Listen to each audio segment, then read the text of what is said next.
Good morning, everyone. Happy Transgender Day of Remembrance here, or as we are celebrating the event in the city of Richmond. My name is Cesar Zepeda.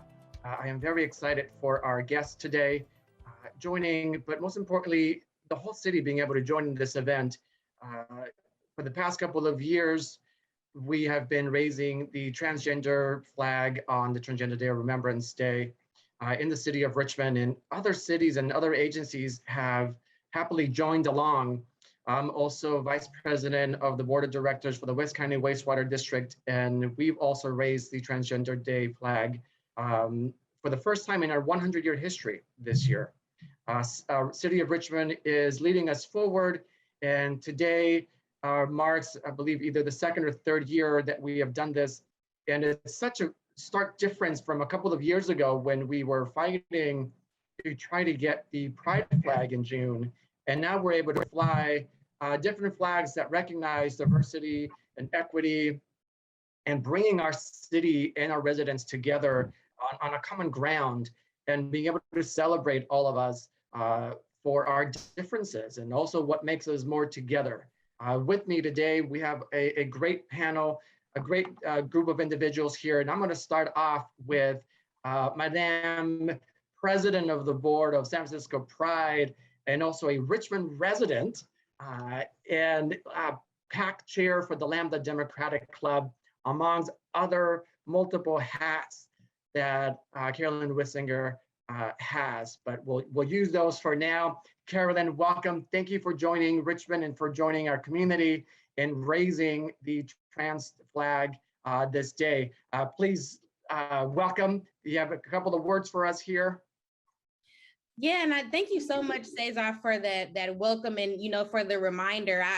I've been in Richmond. My family's been here since 1940. I've been here since 1987, and it's just so great to see the changes that have been made in Richmond. I know that our good friend Dwayne Chapman, before he passed, used to tell me so many stories about the queer community in the city of Richmond and all the things that they went through, and the marginalization, those who did not get help and assistance during the AIDS crisis of the 80s. And just to see where we've come since you founded the Richmond Rainbow Pride, and then also Lambda Democratic Club, and the work that we've been able to do in raising the pride flag and now raising the trans flag.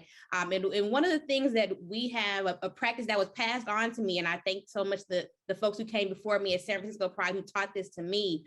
It's so important that when we have the opportunity to actually speak to certain things in our community, if it's not our experience, we do need to allow folks whose experience that is to actually speak for themselves. So, you'll see in the community when we were talking about stopping Asian hate, I was able to deputize our secretary at the time, Win Pham, to speak for us at that time. And it's always been a practice at San Francisco Pride when it comes to Trans Day of Remembrance and Transgender Month and Transgender Awareness Month, that we let one of our now majority trans-led board speak for the organization. So I'm going to hand the mic over to my treasurer, my good friend, my partner in crime at San Francisco Pride, Suzanne Ford, who is going to speak about the importance of today. Thank you, Carolyn. Thank you for the invite. And I'd like to thank the City of Richmond. The transgender community appreciates when you recognize our community. And so I want to say thank you to the City of Richmond for that recognition. I'd also like to set the tone for what this day represents in the trans community. This event began in 1999 by Gwendolyn Ann Smith, and it was a vigil for a trans woman that had been murdered in 1998, Rita Hester.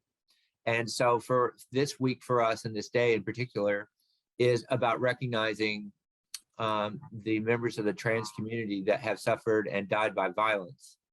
And so I want to set the right tone for today. Of course, we're so glad that you recognize us now and that we are seen in the community, but we also want to remember what we're here for today. We're here to say that the violence against trans people, especially Black trans women, must stop. So I want to make sure that I stress that today. I'm here because members of our community die at the hands of cis people. And so, by recognizing us first, that is a first step in the process, by recognizing that we exist, that we're members of the community, that we're your siblings, we're your aunts, we're your uncles, we're your people. So that's what I'm here to say today. And at San Francisco Pride, yes, this year we do have a majority trans-led board, first time in history. And so I want to say there's been progress. We are seen now, but we got a long way to go. And we will have over in Marin County, we'll have a Transgender Day of Remembrance ceremony on Saturday. And I think at this moment, we'll be reading at least 43 names of trans people that have been murdered in the US this year. So that's what I want to really stress here today is we want to be visible, and we want the violence against trans people to stop in the US. So I really appreciate the invite, and thank you for raising the flag. And, if you see a trans person out in the community this week, acknowledge them and say, what we're going through. So thank you, Carolyn, and thank you, Cesar, and thank you, the City of Richmond. Thank you. Thank you, Suzanne, for joining. Thank you, Carolyn. Yes, super important to have visibility. And with that, we have the City of Richmond to help us out, right? When we founded Richmond Rainbow Pride several years ago, it was just about that. It was bringing visibility to the LGBTQI community to make sure that everyone knew, as Suzanne just mentioned, right? We're your cousins, your brothers, your sisters, your family, and we are here. See us as one, see us as a community, see us as a city. And to think that motion forward, our city council members have a lot to do with it, because they help and they vote to pass the resolutions to acknowledge our communities. And with that here, we have two of our council members, Councilmember Eduardo Martinez, who's going to give us a couple of words, and then followed by Councilmember Claudia Jimenez. So we'll go over to our Councilmember Eduardo Martinez, who's standing nearby to help raise that flag there at City Hall. So Councilmember Eduardo Martinez, thank you so much for joining us. Do you have a couple of words for us? I do. I want to thank the transgender community for recognizing me as an ally. I want to thank them for giving me the opportunity to learn more about the transgender community. If I hadn't have been asked to speak, I wouldn't have taken the time to learn the meaning of the colors of a transgender flag. I wouldn't have learned about Rita Hester, African-American transgender woman who was murdered in 1998. And being a Chicano man in a time when prejudice was strong, what it feels like to be ostracized, but I only know 1/3 of it. Hester was not only a person of color, but she was a woman and she was transgender, which gave her 3 strikes against her in the community that we have. So I want to say that I know that before and after the death of Rita Hester, there have been many, many transgender people who have been murdered, and that November the 20th is the day designated to remember them. And I'm here to remind myself that every day should be a day of remembrance, a day to remember the transgender people who have died by violence, since their killers, since law enforcement, and since the media often tries to erase their existence. And it's through ignorance or fear that many beautiful souls have been extinguished because their gender couldn't be boxed in a package society has demanded that we inhabit. We're raising the flag today so that it will be flying when the sun rises on November the 20th. And when we look at that flag, we need to remind ourselves that each of us is an individual capable of loving and being loved. No matter how different we seem to one another, the unique spirit that we carry within ourselves is deserving of love. This is a time for us to honor the lives of all who have died due to anti-gender violence. By raising this flag, we are expressing love and respect in the face of national indifference and hatred. It's taken time, it's taken exposure to a variety of lifestyles for me to understand the many orientations of gender. I'm still learning that when I look at others, they are my mirror. Each and every day we need to see that love is fluid and we must recognize the beauty in others in order to love ourselves. But that's not enough. We must also make a difference by being visible, by speaking out, educating and organizing against anti-transgender violence.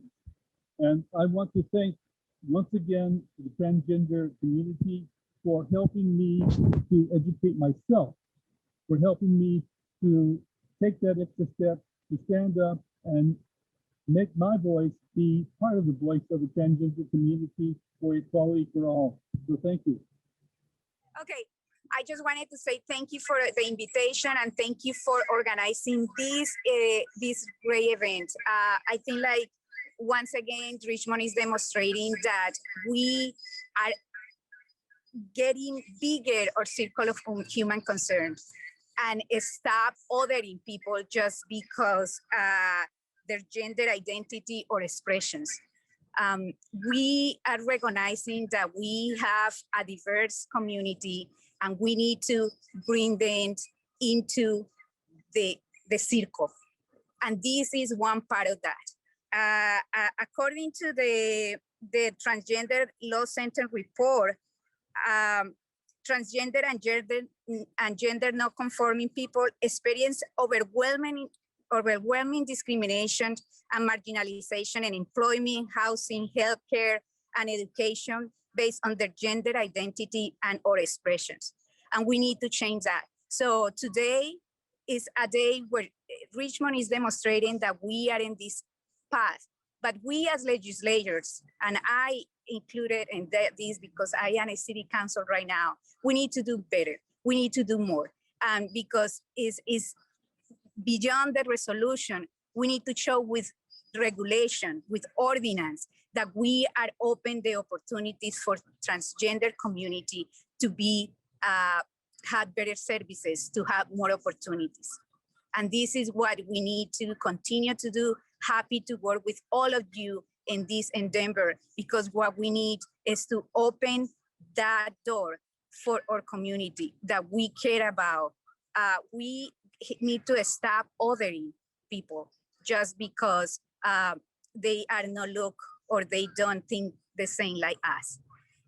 And this is, we need to, as Professor John Powell said, we need to open and widen the circle of human concern and build bridges so people can belong. So today I am really happy to be here. I know Cesar has been doing great work. Thank you for all of your work. And also I want to thank former council member Jovanka Beckles, who has been one of also the leaders in making sure that our city is moving towards a more diverse and inclusive society. We need to make sure that we continue to do that and that we recognize that the people who are most affected, and we need to work with the people who are most affected so that they can get the services, the support that they need to thrive. And we know that the transgender community has been and is still being one of the communities most affected by discrimination. And we need to stop that. And this is an example. So thank you so much for inviting me and to do this. This is beautiful, and I am your ally in this endeavor of making the city more open to our diversity. Thank you. Thank you, Councilmember Jimenez. I think we can pan over to the raising of the transgender flag here. We'll take a moment of silence as the flag goes up.